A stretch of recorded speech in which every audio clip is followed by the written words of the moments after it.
শুভ সন্ধ্যা। প্রথমেই প্রথম আলোর বার্তায় সমস্ত দর্শকদের জানাই শুভেচ্ছা ও অভিনন্দন। আজ কিন্তু আমি প্রতিবেদনে আসব জাতীয় কংগ্রেস নিয়ে।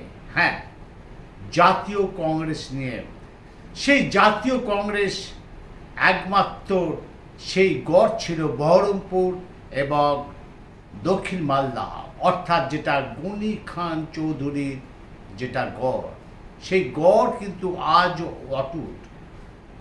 আমাদের প্রথম আলোর বার্তার প্রতিনিধি সরাসরি চলে গেছিল গতকাল।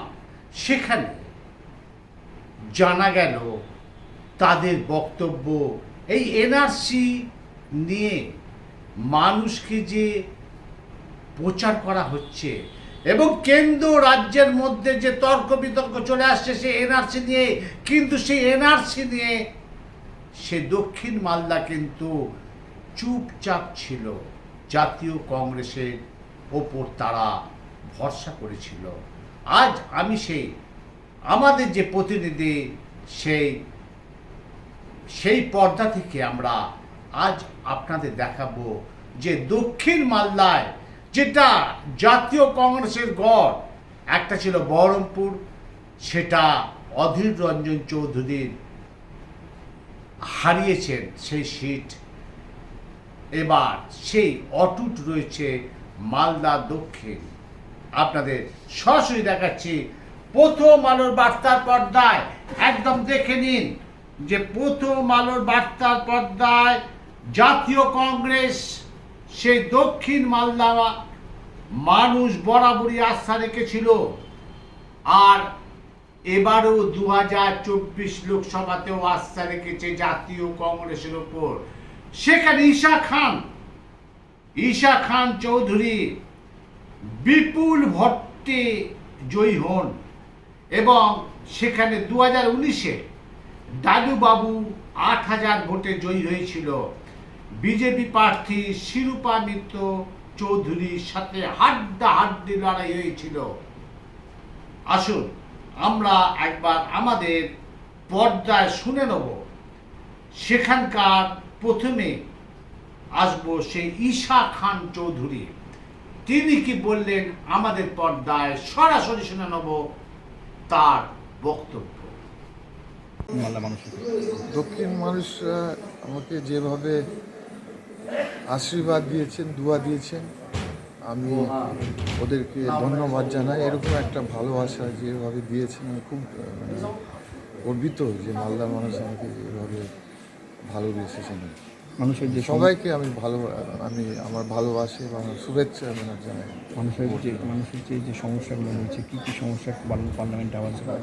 দেখুন, আমাদের মালদার বড় সমস্যা হচ্ছে আপনার পানি জলের সমস্যা। আর্সেনিক মুক্ত জল অনেক জায়গা পাওয়া যায় মালদা মুর্শিদাবাদে।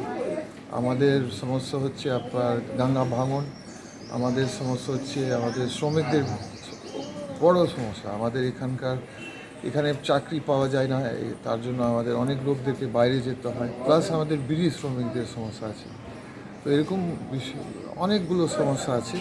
এগুলো আমরা তুলব পার্লামেন্টে। আমাদের সরকার যদি আসে তাহলে আরও স্পিডে আমরা কাজ করতে পারব। আমাদের সরকার যদি না আসে তবু এগুলো বিষয় তুলব, লড়াই করব, যাতে এগুলো বিষয় তাড়াতাড়ি সমাধান। এগুলো লড়াই বিষয় গোটা মালদার জন্য। এখন আমার দায়িত্ব বেড়ে গেছে। আগে একটা বিধানসভার বিধায়ক ছিলাম, এখন 7টা বিধানসভা একসঙ্গে। তো এগুলো কমন বিষয় আমাদেরকে ট্যাকল করতে হবে, লড়াই করতে হবে। 2021-এর যে ভোটটা কমে গেছিল, 2019-এ যে সংখ্যা এনআরসি বিষয়টি ওখান থেকে বলতেন, এবার এত ভোট কেন? সম্পূর্ণরা এত ভোট দিল কেন? হ্যাঁ, আমাদের 2021 সালে সমস্যা ছিল যে এত ভয় দেখিয়েছে দুটো রুলিং পার্টি বিজেপি এবং টিএমসি এনআরসি বিষয়। যেহেতু কয়েক বছর আগে আসামে এনআরসি হয়েছিল, তাতে মানুষরা অনেক ভয় খেয়েছে, তাহলে ওরা ফ্রি মাইন্ডেড ভোট দিতে পারেনি। কিন্তু এবার 2024 সালে আমাদের এবার যে ভোট হয়েছে, মানুষরা ফ্রি মাইন্ডে ভোট দিয়েছেন, ওরা ভয় করেনি। ওরা বলছে, ওদের বক্তব্য হচ্ছে যখন ভোট আসছে তখন এনআরসির কথা তুলছে রুলিং পার্টিরা, আর যখন ভোট শেষ এনআরসি কথা শেষ। তো ওরা বুঝতে পেরেছে, বুঝতে ভুল শিখে বুঝেছে, কোনটা ভুল বুঝেছে। ভুল বুঝেছে, মানে ওরা বুঝতে শিখে গেছে যে সরকাররা ভয় দেখাচ্ছে ভোট নেওয়ার জন্য। ওই জন্য তো মানে তৃণমূলেরও তো প্রার্থী সংখ্যা তাহলে কি মুখ ফুরালো কেন? ওই জন্য তো মুখ ফুরিয়ে নিল। এটা একটা কারণ যে এনআরসি ভয় দেখাচ্ছে। আর যেহেতু বরকত গনি খান সাহেব ডালুবাবু অনেক কাজ করেছেন, আমাদের মালদা হচ্ছে একটা মালদার ঘর, মালদা একটা কংগ্রেস ঘর, কংগ্রেসের মাটি ঘাঁটি, এটাও একটা ফ্যাক্টর। আর একটা বড় ফ্যাক্টর ছিল যে সবাই ইনক্লুডিং আমাদের মা বোনরা, মালদার মা বোনরা, মালদার যুবক ছেলেরা, ওরা রাহুল গান্ধী দেখতে চাইছে প্রধানমন্ত্রী হিসাবে। অনেক মা বোনের এই কথা আমাকে বলেছেন যে আমরা বুঝতে পারছি লক্ষ্মী ভাণ্ডার হচ্ছে রাজ্যের ব্যাপার, এটা রাজ্য ইলেকশন নয়, এটা মুখ্যমন্ত্রী ইলেকশন নয়, এটা কেন্দ্র সরকার ইলেকশন। তো ওরা চাইছিল যে মোদিকে হারাবার জন্য যাতে রাহুল গান্ধী প্রধানমন্ত্রী হোক, সেভাবে ওরা মন খুলে ভোট দিয়েছে। লক্ষ্মী ভাণ্ডার কাজ করে না, লক্ষ্মী ভাণ্ডার এখানে অত ফ্যাক্টর হয়নি যত আমরা ভেবেছি। এফেক্ট পড়েছে। সেটা বলছে অন্যান্য জায়গা থেকে শুনছি লক্ষ্মী ভাণ্ডার একটা ফ্যাক্টর হতে পারে, কিন্তু মালদাতে এই ফ্যাক্টরটা সেরকম ছিল না। ওই যে পদের মানে প্রতীকী প্রথম কথা আমি বলতে চাই, আমি খুব দুঃখিত যে অধীর বাবু মানে এবার পাস করতে পারেনি। উনি আমাদের একটা খুব গুরুত্বপূর্ণ লিডার কংগ্রেসের, পশ্চিমবঙ্গ এবং ন্যাশনাল লেভেল। তো যে কোনো কারণ উনি পাস করতে পারেন। দেখো, হার জিত তো ইলেকশনের পার্ট। যেমন আমি কয়েক বছর আগে, আপনারা তো বললেন সুজাপুর, আমি হয়তো 15% ভোটও পাইনি এনআরসি এর ভয়ে, কিন্তু কয়েক বছর পরে আপনি সুজাপুর দেখবেন, এখানে আমরা হয়তো 80% ভোট পেয়েছি, 70 থেকে 80% এবার আমরা পেয়েছি। তো দেখো, জনগণ কখন কি ভাববে, কখন কি চুজ করবে, এটা গণতন্ত্র দেশ, মানুষের অধিকার আছে ভোট বদলাবার। তো আমার বক্তব্য হচ্ছে অধীরবাবু ঠিক আছে, অধীরবাবু একটা বড় লিডার, ওনার গাইডেন্স আমাদের দরকার বাংলাতে, বাংলার কংগ্রেস, ওনার গাইডেন্স দরকার। এখন উনি আমাদের পিসিসি প্রেসিডেন্ট, এবং আগামী দিনে আমি শিওর যে উনি আবার উঠে আসবেন, আবার এমপি হয়ে যাবেন, আবার হবে, আমার কোনো ডাউট নেই। দাদা এবার আপনি না একটা যেহেতু দক্ষিণ মালদা জাতীয় কংগ্রেসের গড় এবং সেই গনি খান চৌধুরী, শ্রদ্ধেয় সেই গনি খান চৌধুরী আমল থেকে কিন্তু সেই দক্ষিণ মালদা কিন্তু সেই জাতীয় কংগ্রেসের গড় হিসেবে এখনো পরিচিত আছে। আপনাদের দেখিয়ে দেবো ভোটের অর্থাৎ নির্বাচনের ভোটের ফলাফলের দিন সেই জাতীয় কংগ্রেসের কর্মীরা কতটা উল্লাস দক্ষিণ মালদায়, একদম সরাসরি দেখুন সেই চিত্র। শুধু তাই নয়, সেখানে আমি আপনাদেরকে শুনিয়ে দেব যে বিজেপির যিনি নেতা আছেন তিনি কি বললেন এই দক্ষিণ মালদা সম্পর্কে। শুধু তাই নয়, সেখানে আপনাদের দেখিয়ে দেব যে তৃণমূল কংগ্রেসের নেতা দক্ষিণ মালদা তিনি কি বললেন আমাদের পর্দায়। শুধু তাই নয়, এই যে দক্ষিণ মালদার অর্থাৎ যারা অধিবাসী, যারা পাবলিক, যারা ভোটার, তারা কি বলল দক্ষিণ মালদাকে নিয়ে, একবারে সরাসরি দেখুন আমাদের প্রথম আলোর বার্তায় তারা কি বলল, তাদের বক্তব্য। এনআরসি বা কেন্দ্র রাজ্যের একে অপরের বিরুদ্ধে দোষারোপের রাজনীতি নয়। দক্ষিণ মালদহের মানুষ বরাবরই আস্থা রেখেছে জাতীয় কংগ্রেসে। কেন্দ্র বা রাজ্যের যেই শাসক শিবির ক্ষমতায় আসুক না কেন, দক্ষিণ মালদহ কেন্দ্র বারংবার কংগ্রেসের দখলে গিয়েছে, কারণ এই অঞ্চলের মানুষ কংগ্রেসে ভরসা পেয়েছে। কোনো কাব্য কথা নয়, মানুষের সঙ্গে ভাউতাবাজি নয়, বরাবরই সাধারণ মানুষের পাশে থেকেছে কংগ্রেস। তাই তো এবারে রাজ্যের ক্ষমতায় থাকার তৃণমূল কংগ্রেস কেন্দ্রীয় সরকারের বিরুদ্ধে তোলা এনআরসির বিরোধিতা করলেও দক্ষিণ মালদহের লোক ভরসা পেয়েছে কংগ্রেসে। নবভোটার থেকে শুরু করে প্রবীণ সকলেই কংগ্রেসের উপরেই আস্থা রেখে এবার ভোট দিয়েছেন। একদিকে যখন কেন্দ্র রাজ্য সরকার একে অপরের বিরুদ্ধে নানান অভিযোগ তুলে ভোট প্রচার চালিয়ে গিয়েছেন, সাধারণ মানুষের মন জয় করার চেষ্টা করেছেন, তখনও কিন্তু দক্ষিণ মালদহের মানুষ ভরসা পেয়েছে জাতীয় কংগ্রেসে। তাই তো এই লোকসভা নির্বাচনে 1,28,000 বেশি ব্যবধানে জয় মিলেছে জাতীয় কংগ্রেসের। এনআরসি এই নিয়ে যখন কেন্দ্র রাজ্য সাধারণ মানুষকে বিশেষ করে সংখ্যালঘুদের এই ভুল বার্তা দিয়ে দিচ্ছে, দক্ষিণ মালদার সংখ্যালঘু মানুষ তারা তাদের ভরসা রাখতে পারছে না। কংগ্রেসের দাবি সংখ্যালঘুরা এনআরসিসি এর বিষয় সব জানে, তাদেরকে ভোট আসলেই এনআরসিসি এ বিষয়ে ভুল বোঝানো হয়, ভয় দেখানো হয়। সেক্ষেত্রে সংখ্যালঘুদের বোকা আর বানানো সম্ভব নয়। এবারে নির্বাচনে তারা বুঝিয়ে দিয়েছে। তাই তো মালদা দক্ষিণ লোকসভা কেন্দ্রে শেষ হাসি হাসলেন কংগ্রেসের ঈশা খান চৌধুরী। অর্থাৎ গণিমিত বজায় থাকলো দক্ষিণ মালদা লোকসভা কেন্দ্রে। এই লোকসভা কেন্দ্রে দীর্ঘদিন ধরে সাংসদ ছিলেন ঈশা খান চৌধুরীর বাবা প্রাক্তন সাংসদ আবু হাশেম খান চৌধুরী ডালুবাবু। বয়সজনিত কারণে তিনি এবার লোকসভা নির্বাচনে প্রতিদ্বন্দ্বিতা করেনি। সেই জায়গায় মালদা দক্ষিণে দায়িত্বভার পড়ে ঈশা খান চৌধুরীর ওপর। 2019 নির্বাচনে এই লোকসভা কেন্দ্র থেকে ডালুবাবু মাত্র প্রায় 8,000 ভোটের জয়ী হয়েছিল। সেই সময় বিজেপি প্রার্থী শ্রীরূপা মিত্র চৌধুরীর সাথে হাড্ডাহাড্ডি লড়াই চলছিল। এবারে সবার নজর ছিল সেই কেন্দ্রে কী হয়। প্রশ্ন ছিল, এই আসন কি কংগ্রেস ধরে রাখতে পারবে? গণিত জেলায় কি গণির ম্যাজিক বজায় থাকবে নাকি উলট পালট হবে? সেক্ষেত্রে এবারে কোনো হাড্ডাহাড্ডি লড়াই হয়নি, বিপুল ভোটে জয়ী হয়েছে ঈশা খান চৌধুরী। মূলত সংখ্যালঘু অধ্যুষিত এই লোকসভা কেন্দ্র, যেখানে প্রায় 60% উপরে সংখ্যালঘু মানুষের ভোট রয়েছে। সুজাপুর, মোথাবাড়ি, ফারাক্কা, শামসেরগঞ্জ বিধানসভাগুলোতে সংখ্যালঘুদের একচেটিয়া ভোট পেয়েছেন ঈশা খান চৌধুরী। দ্বিতীয় স্থানে রয়েছে বিজেপি, তৃতীয় স্থানে রয়েছে তৃণমূল। সেই জায়গায় থেকে ঈশা খান চৌধুরী বিপুল পরিমাণ ভোটের লিড পেয়েছে। সেক্ষেত্রে জয়ের ব্যবধানটি অনেকটা এগিয়ে গেছে। যদিও ইংরেজবাজার বিধানসভা কেন্দ্র থেকে প্রায় 99,000 ভোটে পিছিয়ে ঈশা খান চৌধুরী। দক্ষিণ মালদা তৃণমূল কংগ্রেস প্রার্থী শাহনওয়াজ আলী রয়হান, তিনিও একজন সংখ্যালঘু প্রার্থী হলেও তার ভোট অনেকটাই কমে গিয়েছে এবার। সংখ্যালঘুরা তাদের বেশিরভাগ ভোটই ঈশা খান চৌধুরীকে সমর্থন করেছে। দক্ষিণ মালদা লোকসভা কেন্দ্র বরাবরই কংগ্রেসের শক্ত ঘাঁটি। এবারও তা প্রমাণ হলো। এই লোকসভা কেন্দ্র থেকে প্রয়াত তথা প্রাক্তন কংগ্রেস নেতা এবিএ গনি খান চৌধুরী 8 বার সংসদ ছিলেন। পরবর্তীতে তার ভাই আবু হাসান খান চৌধুরী সংসদ হন। এবারও দক্ষিণ মালদার মানুষ গনি খানের পরিবারের সদস্য অর্থাৎ কোতোয়ালি পরিবারকেই এই আসন থেকে বিপুল ভোটে জয়যুক্ত করলেন। গনির ম্যাজিক আজও রয়েছে, সেটা আবারও প্রমাণ হলো। দক্ষিণ মালদা লোকসভা কেন্দ্রের সাংসদ ঈশা খান চৌধুরী জানান, 2021 সালে সংখ্যালঘুদের কেন্দ্র সরকার ও রাজ্য সরকার এনআরসি-সিএএ নিয়ে সংখ্যালঘুদের ভয় দেখিয়েছিল। এবারে নির্বাচনের সংখ্যালঘুরা বিষয়টি বুঝতে পেরেছে যে ভোটের আসলেই এনআরসি ও সিএএ বিষয়ে ভয় দেখানো হয়। তাই এবার সংখ্যালঘুরা একজোট হয়ে কংগ্রেসকে সমর্থন করেছে। কংগ্রেসের উপর তাদের ভরসা রয়েছে। দক্ষিণ মালদা কেন্দ্রে বরাবরই কংগ্রেস জয়ী হয়ে আসছে। দক্ষিণ মালদার মানুষ আমাদের পরিবারকে, বিশেষ করে আমার জেঠু কংগ্রেস নেতা এবিএ গনি খান চৌধুরীকে ভালোবাসেন। এখনও গনির ম্যাজিক চলে এই কেন্দ্রে। রাজ্যের অন্যান্য কেন্দ্রে লক্ষ্মীর ভাণ্ডারে প্রভাব পড়লেও এখানকার মা বোনেরা কংগ্রেসকে সমর্থন করেছে।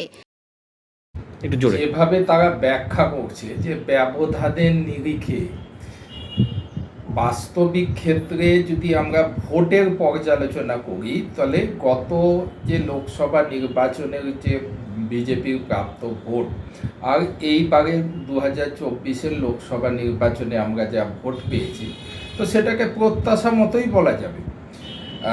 আমরা এটা অস্বীকার করে লাভ নেই যে এখানকার 7টা বিধানসভার মধ্যে 4টে বিধানসভাতে আমরা তুলনামূলকভাবে আমাদের সাংগঠনিক দুর্বলতা আছে, যেটা বিগত লোকসভা নির্বাচনেও প্রতিফলিত হয়েছে। আর সেই দুর্বলতা আমরা যতটা পেরেছি চেষ্টা করেছি, কিন্তু কাটিয়ে উঠতে পারিনি। কিন্তু আমাদের ভোট কোথাও কমেনি। ইংলিশ বাজারেও যে ব্যবধানের কথা বলা হচ্ছে, ইংলিশ বাজারে প্রায় 90,000-এর কাছাকাছি আমরা লিডে আছি, এবং বৈষ্ণবনগর, মানিকচক যথারীতি গতবারের মতোই আমরা লিডে আছি। তো ভোটের নিরিখে প্রাপ্ত ভোট আমরা প্রায় প্রত্যাশা মতো পেয়েছি। হয়তো আরও আশা ছিল যে 25-30 হাজার ভোট আমাদের বাড়তে পারত, কিন্তু এইখানে পরাজয়ের জন্য আমি বলবো যে গতবার যে 8,000-এর মার্জিন আর এবারে তার ব্যবধান বেশি, তার একটাই কারণ যে এখানকার ফলাফল তারা আগাম অনুমান করেছিল যে গতবার যে পরিস্থিতি ছিল বিজেপি জিতে যাচ্ছিল, এবার কোনোভাবে যাতে বিজেপি না জিতে, তার জন্য তৃণমূল আর কংগ্রেসের যে গোপন আতাত, সেই গোপন আতাত এই যে ফলাফল থেকে একদম পরিষ্কারভাবে প্রকট হয়েছে। আমরা বারবার বলছিলাম যে এখানে একটা গোপন আতাত হয়েছে, মানে তৃণমূল কংগ্রেসকে এই সিট ওয়াক ওভার দিয়েছে, আর সেটা ফলাফল থেকে একদম এখানে রুলিং পার্টি তৃণমূল। এখানকার এই লোকসভা কেন্দ্রের 7টা বিধানসভাতে বিপুল মানে মার্জিনে একটি বিজেপি পেয়েছে, 6টাতে বিপুল মার্জিনে 2021-এ 3 বছর আগে এখানে তৃণমূল যেখানে জিতেছে, সেখানে 7টা বিধানসভাতে তৃণমূলের যে প্রাপ্ত ভোট সেটা লজ্জাজনক। হ্যাঁ, তো এটা খুব স্বাভাবিক যে তারা বিজেপির ভয়ে তারা গোপন আতাত করেছে এবং কংগ্রেসকে সিটটা ছেড়ে দিয়েছে। তাহলে কংগ্রেসের জয়টা কি গোপন আতাতের জন্য? অবশ্যই গোপন আতাতের জন্য কংগ্রেসের জয়। কংগ্রেসের যদি সাংগঠনিক স্ট্রেংথ থাকতো তাহলে বিধানসভাতে আমরা সেটা দেখতে পেতাম। বিধানসভাতে আমরা দেখেছি যে এইখানে বহু সিটে তারা জামানত বাজেয়াপ্ত হয়েছে, তাদের গ্রাসরুটে কোনো সংগঠন নেই। তো এই জায়গাতে দাঁড়িয়ে যে ইন্ডিজোট মমতা ব্যানার্জি বারবার বলছিল, সেই জায়গাতে দাঁড়িয়ে তারা প্রকাশ্য হয়তো আতাত করেনি বা সিট অ্যাডজাস্টমেন্ট করেনি, কিন্তু তাদের একটা গোপন আতাত ছিলই। আর মমতা ব্যানার্জি সেটা ফলাফল ঘোষণা হওয়ার আগেই বলেছে, না আমি তো ইন্ডিজোটেই আছি। সিএ এনআরসি সংখ্যালঘুদের ভুল বোঝানো হচ্ছে। সংখ্যালঘুদের সাথে আমাদেরও সম্পর্ক আছে, কিন্তু তুলনামূলকভাবে কম। তো একটা অংশ এখনো হয়তো তাদের যেভাবে ভুল বুঝিয়ে এটাকে অপব্যাখ্যা করা হচ্ছে, সেটা হয়তো কিছু মানুষ প্রভাবিত হচ্ছে, কিন্তু এইভাবে মিথ্যা দিয়ে বেশি দিন চলা যায় না। আজকে সিএ এনআরসি, মমতা ব্যানার্জি তো এতদিন আন্দোলন করেছে, মঞ্চে চিৎকার চেঁচামেচি করেছিল যে সিএ লাগু হতে গেলেই সব ডিটেনশন ক্যাম্পে চলে যাবে। তো সিএ লাগু কবে হয়েছে? মার্চ মাসে হয়েছে। মার্চ, এপ্রিল, মে, জুন মাস, প্রায় 4 মাস হতে চললো। তো 4 মাসে কোথায় কে ডিটেনশন ক্যাম্পে গেছে বা কার নাগরিকত্ব হারিয়ে গেছে সিএ এর জন্য? সিএ যেখানে কেন্দ্রীয় সরকার বারবার বলছে যে এখানে নাগরিকত্ব হারানো বা কোনো মানুষের বিপদে পড়ার কোনো জায়গায় নেই, এখানে শুধুমাত্র মানুষের নাগরিকত্ব দেওয়ার একটা আইন। তো অপব্যাখ্যা করে খুব বেশি দিন চলা যাবে। দলের মধ্যে কিছু গাফিলতি বা কিছু যেটা সাংগঠনিক দুর্বল বলছেন আপনি? না, সাংগঠনিক মানে আমরা তো পশ্চিমবঙ্গে শক্তি বিগত 7-8 বছর ধরে বিজেপি ধীরে ধীরে শক্তি সঞ্চয় করছে। বিজেপি তো আগে 10%, 15% ভোটের মধ্যে আমরা সীমাবদ্ধ থাকতাম। তো এখানে ধীরে ধীরে বিজেপি শক্তিশালী হচ্ছে। তো সেই অনুযায়ী যদি সেই নিরিখে আমরা দেখতে যাই, তো এখনো পর্যন্ত সব বিধানসভাতে তো আমাদের সেই ধরনের সাংগঠনিক শক্তি আমরা গড়ে উঠতে পারিনি। সেটা হবে। পর্যালোচনা করবেন?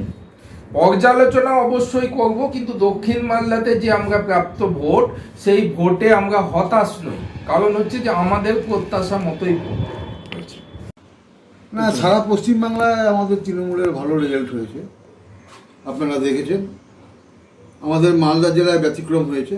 মালদা জেলা আপনারা জানেন যে আমাদের প্রয়াত নেতা এবি গনি খান চৌধুরীর জেলা, সেখানে সবসময় কংগ্রেস আগিয়ে থাকতো।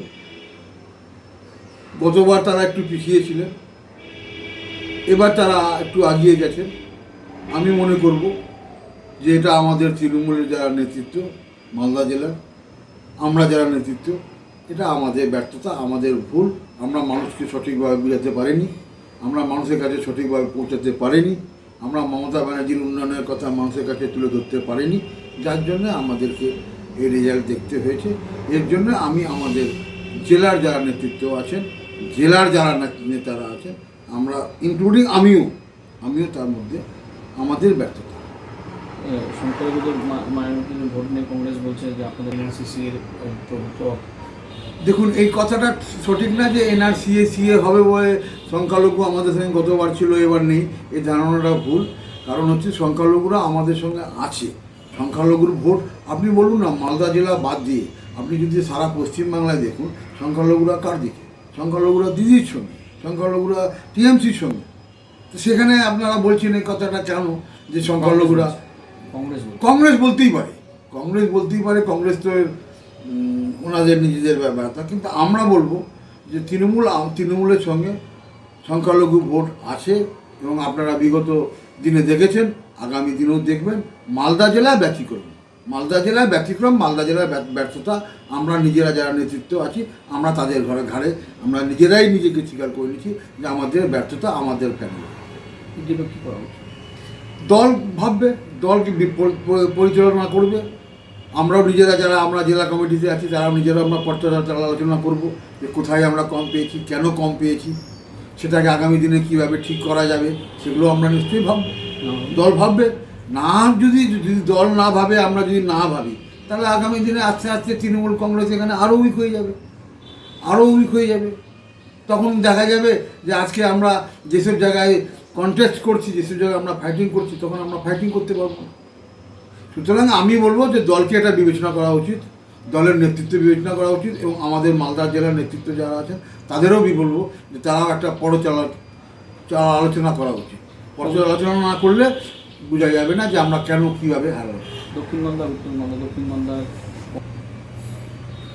দক্ষিণ মালদায় কংগ্রেস ভালো ভোট পেয়েছে, সেটা আমিও স্বীকার করছি আপনাদের মাধ্যমে। কারণ হচ্ছে মানুষ ভরসা রেখেছে কংগ্রেসের উপর, মানুষ আমাদের উপরে ভরসা রাখতে পারেনি, তৃণমূল কংগ্রেসের নেতৃত্বের উপরে ভরসা রাখতে পারেনি। তৃণমূল কংগ্রেসের যারা নেতৃত্বরা আছে তারা কিন্তু ব্যর্থ হয়েছে। এই ব্যর্থতার জন্য আজকে কংগ্রেসের এই সুযোগ। আর মানুষ কংগ্রেসের প্রতি আশ্বাস বিশ্বাস বেশি রেখেছে, আমাদের প্রতি কম করে। উত্তর মালদার ক্ষেত্রেও কিন্তু সেম জিনিস, বিজেপি জিতেছে। আমি তো বলবো যে 2019-এ যেটা হয়েছিল, মসু আর ঈশাবাবু লড়ে যেটা বিজেপিকে জন্ম দিয়েছিলেন, এবারও ঠিক তাই হয়েছে, যে আমাদের কংগ্রেস এবং টিএমসি লড়াইতে আজকে বিজেপি আবার বেরিয়ে গেছে। নাহলে আপনি টিএমসি আর কংগ্রেসের জোট, দুটো ভোটকে আপনি যোগ করে দেখুন বিজেপি কোথায় হাওয়া হয়ে গেছে। সেই হারের পর্যালোচনা করার জন্য করবেন? অবশ্যই এই হারের পর্যালোচনা হওয়া উচিত। আমি দলের হাইকমান্ডদেরকেও, নেতৃত্বদেরকেও বলবো যে মালদা জেলাকে নিয়ে বসে একটা হারার কারণটা কি, জাস্টিফিকেশন কি, অ্যানালাইসিস দেওয়া উচিত যে আমরা কেন হারলাম। মানুষের দরবারে কি আপনারা গেছিলেন বা কি মনে হচ্ছে? আমরা মানুষের দুয়ারে গেছিলাম, আমাদের নেতৃত্বরা গেছিলেন, যার যেখানে ডিউটি পড়েছিল সেখানে গেছিলো। আমার ভাগে যেটা পড়েছিল আমিও সেটা করেছি। শহরে আমাদের দায়িত্ব ছিল, শহরেও আমরা করেছি। শহরে কাউন্সিলররা ছিলেন, কাউন্সিলররা করেছেন, চেয়ারম্যানরা করেছেন, ভাইস চেয়ারম্যানরা করেছেন, সবাই কিন্তু করেছে কাজ। মানুষ গ্রহণ করেনি, সেটা আমাদের দুর্ভাগ্য, কিন্তু মানুষ তারা কিন্তু কাজ করেছে। দায়ী আমাদের জেলার নেতৃত্ব এবং আমরা যারা জেলার নেতৃত্ব আছি তাদের।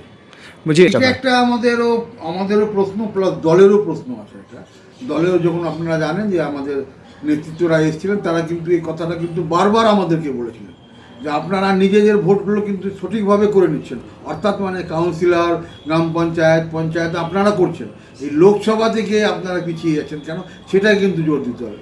এবার আমার মনে হয় দল এটা নিয়ে বিবেচনা করবে, এবং দল ভেবেছে যে আমরা কাউন্সিলর জিতে যাচ্ছি, পঞ্চায়েত জিতে যাচ্ছি, এবার লোকসভা আমরা জিততে পারছি না, এটা কেন হচ্ছে? একবারও পাননি আমরা, একবারও পাই। সেই জায়গায় আমরা বলবো যে দল চিন্তা ভাবনা করছে, রয়েছে, দল ভাববে। আর আমাদের যারা নেতৃত্ব আছেন তাদের তো নিশ্চয়ই ব্যর্থতা বলবোই আমি। আমরা যখন হেরে গেছি তখন ব্যর্থ হব। এনআরসি বা সিএ যেটা ফ্যাক্টর, এটা ভোট আসলেই শুধু ওঠে, রমরমা বেজে ওঠে। আমরা সংখ্যালঘু যারা, আমরা কিন্তু এটা বুঝে ফেলেছি যে এনআরসি বা সিএ কোনো ফ্যাক্টর নেই। এখানকার যে মালদার যে রূপকার গনি খান, ওনার যে উত্তরসূরি ঈসা খান এখানে বিপুল ভোটে জয়ী হয়েছেন, এটা কিন্তু মুসলিম সমাজের বা মুসলিম বেল্টের একটা ভালো ইঙ্গিত যে আমরা এনআরসি বা সিএকে ভয় পাই না। এখন কংগ্রেস ছাড়া মুসলিম সমাজ হোক বা দেশের জনগণ হোক, তাদেরকে কেউ রক্ষা করতে পারে না, বা সংবিধান কেউ রক্ষা করতে পারবে না, অন্য কেউ। তাই এনআরসি বা সিএ এর যুযুধান দেখিয়ে কোনো ফল হবে না, এটা আমরা সবাই বুঝে গেছি, মালদারবাসী বুঝে গেছে। তাই জন্য দক্ষিণ মালদাতে খুব একটা ভালো ইম্প্যাক্ট পড়েছে। এখানে তো তৃণমূলেরও না, এনাকে এড়িয়েছে এই জন্যই যে শাহনওয়াজ আলীকে এই জন্য সরিয়ে দিয়েছেন মানুষের মন থেকে, যে সবসময় তো আমি হিন্দু মুসলিম বা শুধু একটা ধর্মের ফ্যাক্টর এনে আমি জয়যুক্ত হতে পারি না। আমাকে চাই ডেভেলপমেন্ট, এবং দেশের সব থেকে সর্বোপরি হচ্ছে যে আমার যে দেশের সংবিধান সেটা রক্ষা করা। এখানে যদি শাহনওয়াজ আলীকে যদি করতাম, তাহলে বিজেপির প্রফিট হতো। তাই জন্য এইগুলো ভাবনা চিন্তা অতটা না করে আমরা সবাই ঝাঁপিয়ে পড়েছি কংগ্রেসের। কি বুঝতে পারলাম? হ্যাঁ, সে তো অবশ্যই। উনি এখানে থাকেন না, উনি বাইরের লোক, বাইরে থেকে উড়ে এসে এখানে একদিন ভোটের সময় মরশুমে দেখা যাচ্ছে। আর ইনি এখানে মানুষের পাশে, মানুষের জনদরদি লোক, এনাকে আমরা সবসময় কাছে পাবো। তাই জন্য এখানে বেশ ভালো ফল দিয়েছে। আপনার নাম? শেখ আজহারউদ্দিন। আমার নাম শেখ আজহারউদ্দিন। না, দেখুন, কংগ্রেস এখানে যে জয়লাভ করেছে এত বিপুল পরিমাণে ভোটে, তার দুটো কারণ আছে। একটা হচ্ছে মালদার পরিবারের যে ঐতিহ্য, দীর্ঘদিন ধরে যে উন্নয়নের যে রাজনীতি, সততার রাজনীতি, তার একটা ফল। আর দ্বিতীয়ত হচ্ছে গোটা ভারতবর্ষ জুড়ে কংগ্রেসের যে ম্যানিফেস্টো, যে প্রোগ্রেসিভ ম্যানিফেস্টো, তার একটা ফল। এই দুটো ফল থেকেই আমরা আজকে এই বিপুল ভোটে এখানে জয়লাভ করেছি। সংখ্যালঘু মানে মুক্তিদান সংখ্যালঘুদের ক্ষেত্রে কি হচ্ছে, তৃণমূল যেটা করতে চাইছিল যে একটা সংখ্যালঘু ভোটকে ভাগ করে দিয়ে তাদের প্রার্থীটাকে জেতানো, তো তাদের প্রার্থীর একটা ডিসঅ্যাডভান্টেজ বড় হচ্ছে, উনি তো রাজনীতিতে নতুন, বাইরের লোক, আউটসাইডার সেই অর্থে, কারণ এখানে জন্ম হলেও কর্মটা এখানে নয়, শাহনওয়াজ আলীরা এখানে। তো সেক্ষেত্রে জেলার লোক তাকে প্রত্যাখ্যান করেছে, আর তাকে সবসময় পাওয়া যাবে না। আর গণিবাড়ির একটা ব্যাপার আছে, আপনি যখনই আসবেন আপনার জন্য দরজা খোলা থাকবে, সেটা একটা বড় ব্যাপার। আর এনআরসি আর সিএ দিয়ে যে ভয়টা দেখানোর চেষ্টা বারবার করা হচ্ছিল তৃণমূলের তরফ থেকে, সেটা লোকে বুঝে গেছে। মালদা গত বিধানসভাতে তারা বিপুল ভোট দিয়েছিল টিএমসিকে সেই এজেন্ডা ধরে, কিন্তু এবার বুঝে গেছে যে ওইটা একটা গিমিক ছাড়া কিছু না, একটা ভোট লুটার একটা মানে একটা সাইকোলজিক্যাল একটা মানে কী বলবো একটা এফোর্ট, সেটা কিছু না। গনি খানকেই কেন মানুষ, পরিবারকেই কেন সমর্থন করবে? গণি পরিবারের একটা ঐতিহ্য আছে উন্নয়নের, প্রথম কথা। আর 2 নম্বর যেটা হচ্ছে, সেটা যে কোনো রাজনীতিতে টিকে থাকতে গেলে সেটা হচ্ছে পার্সোনাল অনেস্টি। গণি বাবু বলুন, তারপর ডালুবাবু বলুন, কিংবা ইসাবাবু বলুন, এদের নামে আপনি কোনোদিন কোনো অসৎ কথা বলতে পারবেন না। এরা কারো 2 টাকা লুটে নেওয়া, কারো ক্ষতি করা, এই কাজটা এরা করে। এটা একটা বড় ডিসঅ্যাডভান্টেজ আমার যেটা মনে হয়েছে, অ্যাডভান্টেজ যেটা আমার মনে হয়েছে, যে সততার রাজনীতি আর উন্নয়নের রাজনীতি, এই দুটোর ফলেই কিন্তু বারবার মালদার লোক গণি পরিবারের মুখোমুখি। এই জয়ের বিষয়ে আপনারা সব ভোটাররা খুশি? হ্যাঁ, আমরা অবভিয়াসলি করছি, কারণ আমাদের ইন্ডিয়া ব্লকের একটা সরকার তৈরি করার একটা পসিবিলিটি এখন তৈরি হচ্ছেও। আর দ্বিতীয়ত হচ্ছে, আমরা গণি পরিবারের একজনকে জেতাতে পেরেছি। আর গণি পরিবারের যে উন্নয়নের ধারা, সেটা একই রকম হয়তো অব্যাহত থাকবে আমাদের জন্য। সেক্ষেত্রে আমরা অবশ্যই করছি। আপনার নাম? আমরা ডক্টর সিদ্ধার্থ শঙ্কর ঘোষ। কংগ্রেসের কোন দায়িত্ব? আমি কংগ্রেসে সেই অর্থে এখনও কোনো কোন কর্মী? দায়িত্বে নেই, তবে যেহেতু এখন কর্মী বলতে পারি। এবারে আপনাদের দেখাচ্ছি শিয়ালদা ডিভিশনে শিয়ালদার সেই টোটাল ডেভেলপমেন্টের কাজ আজ থেকে শুরু হলো। অনেক ট্রেন ক্যান্সেল হয়েছে এবং একটা লাইন দিয়ে আপ এবং ডাউন ট্রেন সেগুলো যাতায়াত করছে। আমাদের প্রতিনিধি সরাসরি চলে গেছিল সেই শিয়ালদায়, সেখানে শিয়ালদার ছবি কিভাবে কাজ করছে। শুধু তাই নয়, তারা সারা রাত ধরে কাজ করবে যাতে যাত্রীরা তাড়াতাড়ি কোনো রকমভাবে অসুবিধে না হয় বা যাতায়াতের অসুবিধে না হয়। সরাসরি দেখুন আমাদের পর্দায়।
দেখলে যে দক্ষিণ মালদার গড় এখনো বজায় আছে সেই গনি খান চৌধুরীর আমল থেকে।